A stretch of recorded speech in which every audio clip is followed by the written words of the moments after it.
Bitbit ang diwa ng pagtulong at malasakit, nagsagawa ng community outreach program ang mga tauhan ng First Palawan Provincial Mobile Force Company kung saan 30 pamilya sa bayan ng Nara, Palawan ang nabigyan ng mga food packs.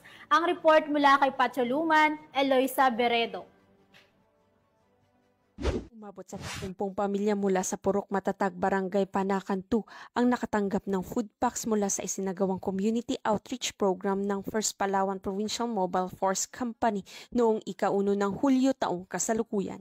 Pinangunahan ni Police Captain Jason B. Tesorero, platoon leader ng First Palawan Provincial Mobile Force Company, ang aktibidad katuwang ng Barangay Kagawad na si Joselito Villarosa, layunin ng programa na maipaabot ang tulong at malasakit ng kapulisan sa mga nangangailangan at mapalakas pa ang ugnayan ng Philippine National Police sa mga komunidad. Ayon kay Police Captain Tesorero, ang pamamahagi ng tulong ay bahagi na patuloy na advokasya ng Philippine National Police na maging aktibo katuwang ang mamamayan sa panahon ng pangangailangan. Buong pasasalamat namang tinanggap ng mga residente ang naturang ayuda na nagdulot ng ngiti at pag-asa sa kanilang hanay.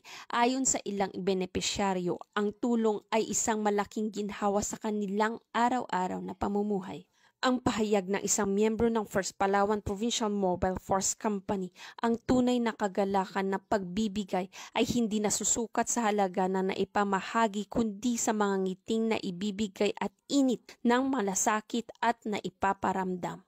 Tiniyak naman ng First Palawan Provincial Mobile Force Company ang kanilang patuloy na pagsusumikap sa pagbibigay ng serbisyo sa komunidad bilang bahagi ng kanilang misyon na mapanatili ang kapayapaan, kaayusan at serbisyong makatao sa lalawigan ng Palawan.